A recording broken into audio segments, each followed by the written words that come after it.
Good evening, everybody. This is Joe Dela Cruz, the host of Born Political. And as promised, here we are with our second show of 2024. I'm going to bring a lot of folks from around town next week, is it? Or the week after. I think we have the resiliency officer that's going to come on and talk about all this flooding that's going on in Groton and what we're doing to mitigate it. Tonight, I have somebody, every town has somebody that's a fixture, someone that's been there forever. Like everyone knows them. You may see him around town. If you frequent any of the restaurants here locally, you probably see him there. He is one of our newly elected town councilmen, and he's been an RTM member for a long time. We're going to get into see who he is. You guys see him around town. Roscoe Merritt, welcome to the show. How you doing, Roscoe? I'm doing good, Joe. Everything good? Yeah, everything's good. Everything's glad to good. be on your show here. Yeah, and I say you're a fixture because you are. You've been a Groton guy, I think, all your life, right? Yes, I have 78, almost 79 years I've lived here. Almost 79 years. So I'm a Groton guy with 26 years. I did 26 in New London. My life has been split perfectly now between New London and Groton. Wow. Coming to Groton, I understand why you haven't left. I can tell you that right off the bat. So you are one of the hometown guys. So what elementary school did you go to? I went to Noank Elementary School. Noank. I spent a lot of time down in Noank. Yep. My whole family my grandfather actually ran a business down there, and my father did, and we owned the farm at the top of Fort Hill, and we ran the business out of there, and we serviced a lot of people in Noank, Groton, Long Point. Noank Elementary is the one that's a garden now. Right, they tore it down and made a park out of it. It's a park. It was small, it was old, and it was time to go. Oh no, I remember that building Yep. It's actually had mold issues and there was too much to cost the taxpayer to refurbish it, and it was just time to move. So you've seen the school system change dramatically, because when I first moved to Groton, I think there were 13 or 14 schools in Groton. Right. And we're down to I think 8. Yep. Which when you put that in perspective of how many schools we took down. My father went to what is now the community center. He went to Fitch Senior High School. That was the high school. And then when we moved out of the farmhouse onto our own house across the street from the farmhouse, Fitch Senior High had already been built. Yep. And the Fitch Senior High was moved up to the top of Fort Hill, and that was the beginning of more or less building, I would say, proper sized schools for certain numbers of students, and starting to feel the town's way around school system. So you went to Noank. I'm gonna start with you, because the show's called Born Political. We get to know the person, the guest. Go ahead. And like everything is all Groton. This is going to be easy, because you're going to say things that a lot of people are going to recognize, because you never, especially if they're from here, right? Yeah. So Noank Elementary, and then what was the middle school back then? I went to what was the old senior high school next to the town hall, and it was called Fitch Junior High School then. Okay. And we had a different run of classes down there. It was 7, 8, and 9 in that building there. Okay. So that's where my wife went. Same school, and then to Fitch. Yep, and up to Fitch. 4 years. And did you go to school after, or military, or just stick around? I went to Electric Boat for a short while. Then I moved on to the town of Groton. I worked as a mechanic for the highway department. Yep. And I went to school at night. Yep. In University of New Haven, URI, over in Rhode Island. Yep. I went to one school up in West Hartford, was AI Prince Tech School. I spent some time up there at night. Prince Tech. I actually went there for a couple semesters. Well, I'm a sheet metal worker, so we had to go to school at night, and I was going to Grosso Tech, but if there was a program that wasn't offered down here, we had to drive up to Prince Tech. I did have a session at Grosso Tech, but then it got transferred up to AI Prince. Yep. So EB, what'd you do? You were there. I was an apprentice pipe fitter.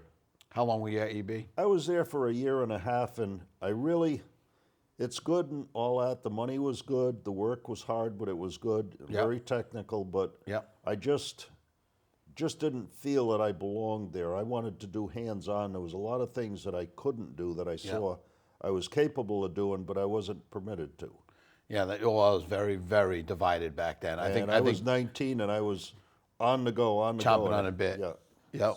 So then you joined with the town, and then obviously that's when I've only known you for working in town, and then Yeah. did you work with the state also, or was it always the town? I spent 41 years with the town of Groton. That's it, huh? Yeah, and a little bit longer than I should have anticipated, but Yep. after that, I got out and I retired, and I'm looking around and I'm saying, I'm still active. What can I do?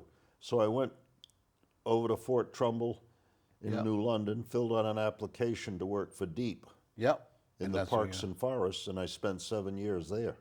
Wow, so 48 years of service to towns in the state. Yeah. And then, so how many brothers and sisters you have? You guys got a big I family? have two brothers, one sister. Yep. I had a sister that passed away a few years back. Yep. She was a little bit older than me. Yep. And I got one brother lives in the city of Groton, another brother lives over in Stonington, and my sister lives in Ledyard. All right, and so a lot of people in Groton, Merritt is a huge name because it's been around so long. Yep. And then obviously the farm and farm property is in that now. So you're saying that when you grew up in a farmhouse, was that located on where the middle school is now, the new middle school? Nope, that's still standing across the street from the middle school. Oh, that's the farmhouse then. I know which one you're talking. That's the the big red one. big red house. Still looks like a farm. So that's where you grew up. Yep. And I take it so you had to walk. Were you walking to Noank Elementary back then? Oh no! Back then we didn't even Took have the horse school and buggy? buses. No. we took the public transportation. It was, I believe, 7 bus lines. Oh, Out really? of Mystic. Yeah, we took the public transportation. Because that's quite a walk actually. Yeah. To go from the top of that hill. Everybody was bused, but there were no school buses then. They didn't come until a long time after. Yeah, it became more cost effective when you Right. you get that many students. Yeah. So all these years in town, and you know, especially working through the town, you know the ins and outs. You decide one day that, because I think was RTM your first foray into politics, or Yes. were you on a commit? You were on no boards and commissions first. Just went to the. Not really. I spent a lot of time with the Pequannock Bridge Fire Department. Yeah. I was more. Were you a volunteer firefighter? Yes. Yep. And I was more to the fire ground than the administration, but I wound up in some of the administration, but Yep. not on the fire commission. And So you were volunteering where it's the barn now. It's called the Bar yeah, Restaurant. I was volunteering out of there, and then we moved up on top of the hill, and that's when I turned 60, and I left there because federal law mandated that you leave the fire ground, and I had no interest in anything else but the fire ground. Yeah. So I just more or less left. I still supported them. You're calling it the fire ground. What's that? I've never been a volunteer. If you're an active firefighter. So somebody that's actually going to stay certified and go into a house. Right, Or, and the certification was another thing because in my latter years, the state of Connecticut combined with the firefighters, and we decided that everybody should be certified at a training school, which Yep. was run in Hartford. And you just had to be certified to go on the fire ground. Otherwise, you were a hazard to yourself and everybody else. and I think back in the day, right now it's a humongous issue. Groton, I'm in Pequannock Bridge District. We're all paid. When a fire or a car accident happens, it's a professional firefighting crew Right, that takes right. care of that. But what's happening, not just in Groton, but around the state, people are working these jobs with off hours, longer hours, or further away from home. And where you were working for the town, it made a lot of sense because if you got a call, you were probably in a truck somewhere in town already, and you could dash out and do what you had to do. Right. Car accident or fire. But the reality is it's becoming harder to find volunteers. Right. You guys had people where, you had almost a waiting list to get on board and get in, and now they can't find them. And even therein about working for the town and leaving, it wasn't really that way. I had to make sure that my town job was taken care of, and I didn't leave unless it was an emergency. Like if the chief would call and say, we really need help. Yeah. And then we started getting into what was known as mutual aid with other departments. We have 7 districts in the town of Groton. Yep. And we started to look at that for more help. Yep. And communications became a little bit better, and we were able to start getting people and setting up schedules to provide people if needed. I think most people have never volunteered or don't understand the system.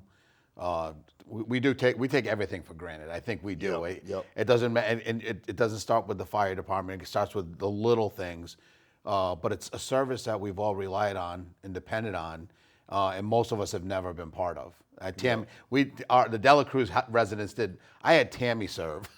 I sent my wife to take but Tammy actually served on the board. Which, if you're looking to do anything, there's positions. If you're not a hands-on person and you don't want to get involved, like you said, the administrative side of it, a lot of that's volunteer also. Yeah. And people can help out in that way. So that's important. But so now, you're a townie, you did all these things. And when did you decide that, hey, you know what, I'm going to try this RTM thing? Because that was your first dip in politics, and what got you started?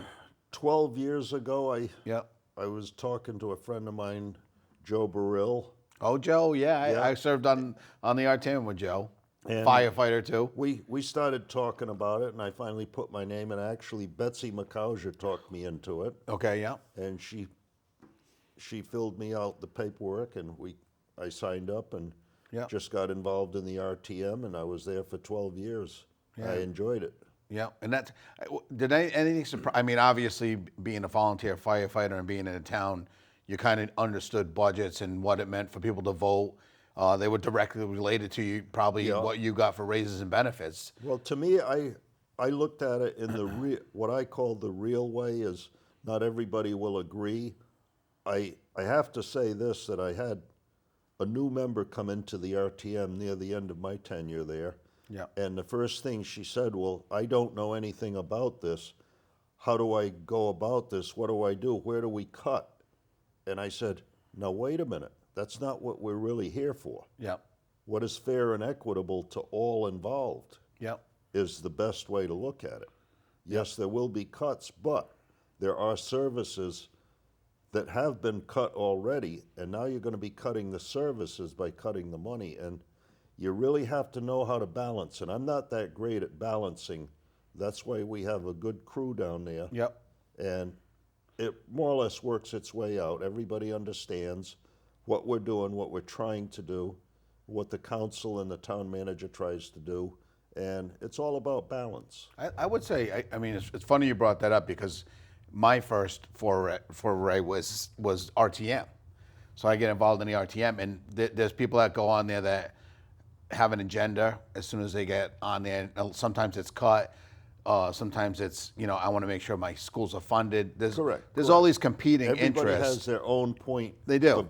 Of origin in the town, what they want to take care of or protect. Yeah, and when you get there, you understand that these budgets have been developed over 100 years. Right. And although it was maybe 5% here, maybe 1 year got a little back, to know the history of how you got there, I think people need to understand that first. And when people ask me, well, what can we cut? I just say, go to every single line item with your values and your judgment. That's why people put you up there. And you'll find out that maybe, lo and behold, there was a savings. But a lot of times, people say, yeah, you said you were going to go in there and cut. It's when people get in there and they get involved and they read line by line and start understanding that there's children that are connected to that budget. Correct. There's seniors that are connected to that budget. Everywhere where a dollar's being spent, someone's being affected in one way, shape, or form. And it's hard for people to wrap their head around it unless they've done it. And that's why I tell people, go do the RTM. And I mean, you learned a lot, right? Oh yeah. I had a wake-up call the other morning watching the news when a town a few miles away from us all of a sudden found out their school budget was like $77 million below what they anticipated. And I'm saying, this is not good when we're headed into our budget. Yeah. And we've got a lot of projects that are already on the agenda. We might have to just put all that aside once again and look at the school budget. Yeah. When this town is $77 million in a deficit, where are we going to wind up at? Yeah, and that's the balance of it. So RTM, I felt like, what a great way to get my feet wet, to understand the budget, to understand how the town ran. There's a lot of things that I learned at the RTM, and when I got elected to council, It is like drinking out of a fire hose. I mean, Mark Offinger was the town manager when I got elected, and he said, I think you think that it's, that it's just more pressure because now you're one of 9. When you blend it in on the RTM, that again, a lot of competing interests, but you're not expected to know as much as you know, I think. I mean, you should know every single aspect of the budget. You're just in more meetings at the council. You're voting on the same things, but there's a lot more, and there's a lot more people asking you directly how you feel about something, how you're going to vote, because now it's just sheer numbers. You're one of 9. You're not one of 45. Same questions, but how do you answer that question now? And it's, it's like ding, ding, ding. Now you're coming in on budget time, and you're going to have a lot of meetings ahead of you. I mean, you guys are just coming into budget season, newly elected council. And is it what you expected? Like, More or less, yes, because I've been sitting in on a lot of meetings for the last 6 months, just trying to see what's going on. Develop a thought as to whether I really wanted it or not. And it's good. I like it, but it's going to be a lot of thought provoking. It is a lot of sitting there and thinking before you speak. I don't want to jump and run. No, to me, God gave us 2 ears and 1 mouth, right? And you're supposed to use those in that proportion if you can. And unfortunately, most politicians, including myself, I probably talk too much. But I actually found out the best way to find out and learn about something is to actually listen. And don't rush to judgment. No. A lot of times you go in locked and loaded thinking that you're going to vote a certain way on something, and then the constituents or the people that are looking for that funding come and speak to you, it changes your mind. And if you make a judgment, you don't want to turn around because somebody aggravates you and say, "Oh, I'll change my mind." Stick to what you said. Which, like you said, think before you say it. That's it. Because a lot of people do that. A lot of people think they want to get involved, but they never throw their hat into the ring. You did that. I wish more people would try to get involved because they can sure serve long terms. They can serve short terms. They will be a part of the action. And they will be heard. But the big thing is the time and the space will be taken up by their presence. And we will have more people involved. And we're always running short on the RTM. We get people that all of a sudden they want in, we don't know why, and then all of a sudden they just want out. And then we have to replace them because the public deserves the right to have the representation that's stated. Like on the I don't think people know how the RTM, again, like I said, I don't want to tell people that it's not any work. I think it's less work than the council. But it's still a lot of work to get to understand the budget and then make these votes on them. And the funniest part, I'll always, because some people that have never done politics or never voted on anything, say, people, you guys just go in there and you just do the same old thing and no one cares. I don't find that. I didn't find it at any level of government that I was at.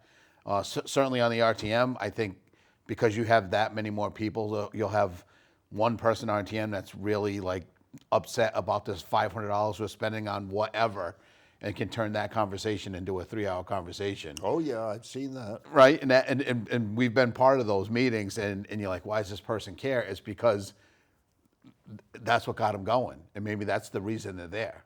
And that's what I like about the representative part of it. It's not, doesn't make for the best meetings all the time, but it always makes people aware and alert that people are watching. 1 o'clock in the morning.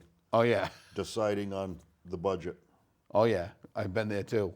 And the other night we had a meeting that lasted till 11 o'clock because we had a lot of very important stuff on the table. And a lot of people don't know too, like your elected council, which I think separates the RTM from the council a little bit, is the amount that you are involved in litigation. And if someone slips and falls on the sidewalk, that the town council might have to sign off on a lawsuit, so there's a lot of things, or property disputes, or there's a lot of things that you get involved with that the average citizen wouldn't understand just because they've never served on the board.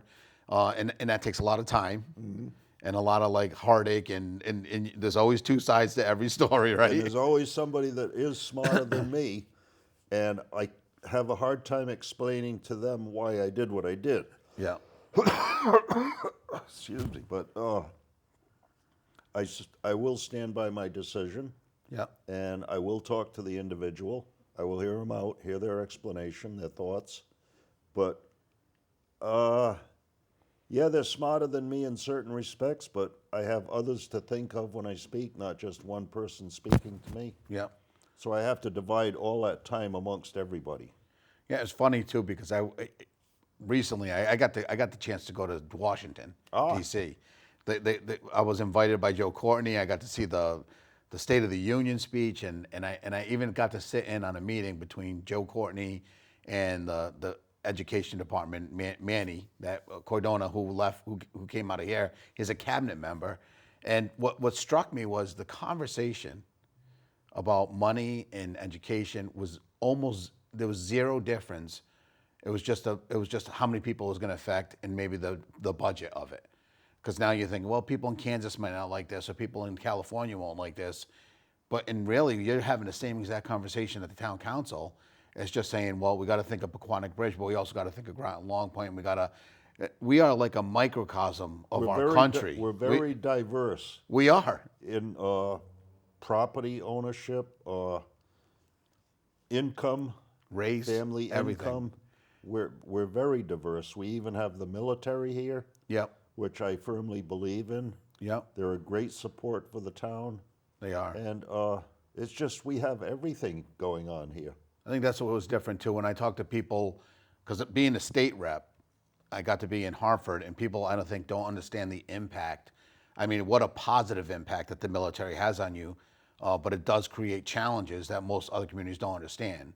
You know, with kids moving in and out, having them, it's almost like you have students that have needs for one thing, and the parents and the boat, they get reassigned, and a new boat comes in, and we have a whole new set of students with different challenges and different talents, and I think it enriches us. It certainly enriches our kids, and as a Little League coach, I get to see all these people from all over the country and meet their parents, and I think it's fun and great, but they don't understand the actual challenges. And as a council member, I mean, you're faced with those all the time, and to me, the best thing we can do is make sure that when that boat leaves and the new one comes in, that they don't have to come and fight for things for their schools, that we already did the fighting. Right. Like you've been here for 72 years and you know, or 78 years, I'm sorry. And I'd like to see the schools are doing the best they can right now.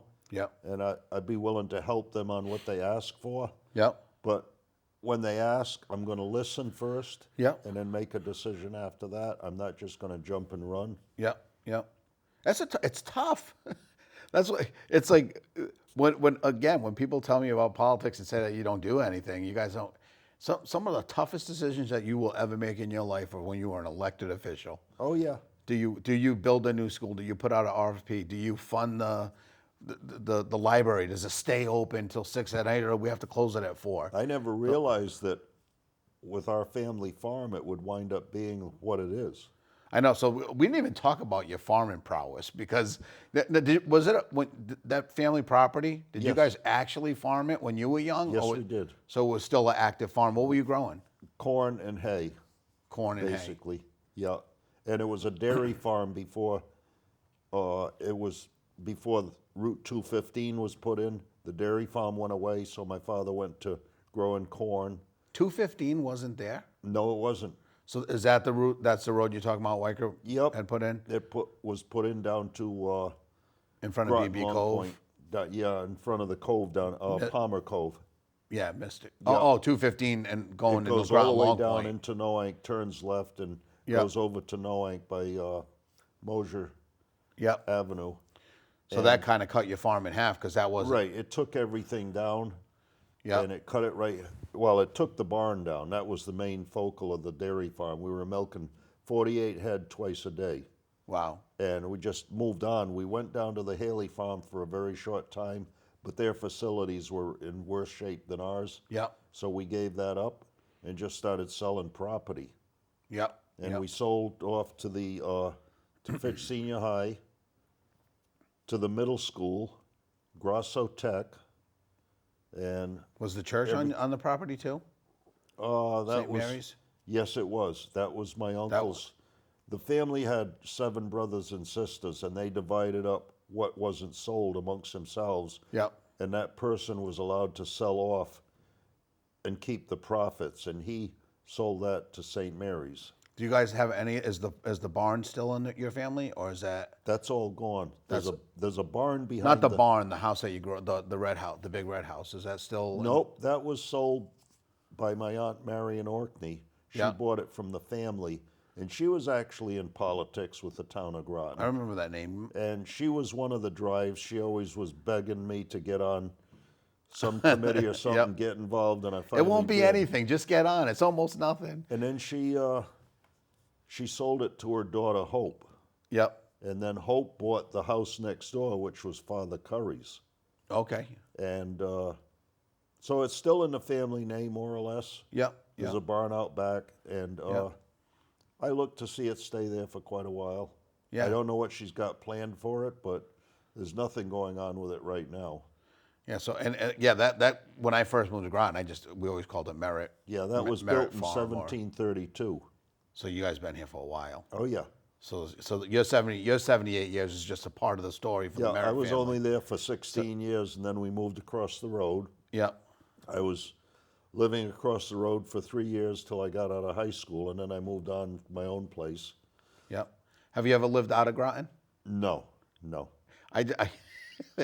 This is not a joke, but somebody asked me about what I did last week or the week before, and I was trying to think of how many times I've physically left Groton, and it hasn't been a lot because I work in Groton too. Yeah. So it's one of these places that's a gem. Obviously, your family believes that, and you've never left. And there's been times where I don't leave Groton for 2 or 3 weeks, and I realize I'm like, I want to get a pizza up at the casino. I'm like, oh my God, I got to drive 20 minutes to go somewhere. But it's just a great little town. My only out of Groton was when I worked for the state. Yeah. I worked out of Fort Trumbull, was the office for the Southeast region, and that encompassed Fort Griswold, Fort Trumbull, Haley Farm, Bluff Point, Barn Island, and 2 more places out in Stonington by Barn Island. Yeah. So I'm actually still staying in town. Yeah. Because when I was living on the farm, my father bought me a horse, and I'd ride it down to Bluff Point. And there was no trees down there then. Yeah. It was all brush, or all meadow. You had the life. Did you go? You must have been clamming and everything. You must. Yeah. That's part of life if you live in this area. Yeah. Yeah. So your whole life pretty much clamming and crabbing and. Well, that was my father's outlet at night. In the summer, we'd get the chores done, and then we'd go down to the Haley Farm on the cove, and we'd go clamming, and my mother would make a picnic lunch and make a fire, and we'd do our thing, and then it was back home, and that was it. I promise you, Roscoe, that a half hour is going to go really, really fast. We got like 10 seconds left, pretty much. We're almost over. Not enough said, but I think the town got to know you a little bit better. I'm glad you guys got to join us tonight because this is, like I said, one of the fixtures in town. You see him kicking around. He is a counselor right now, voting, getting ready to start that budget. Roscoe, I want to thank you for being on this show. Thank you for all your service to the town. And thank you for being that fixture that we all need, that Groton guy, right? So great seeing you, man. And I'll maybe have you back on the show after the budget sometime. We'll talk about how that went. Yeah, we'll see how that works out. All right, guys, we'll see you next week. Born Political.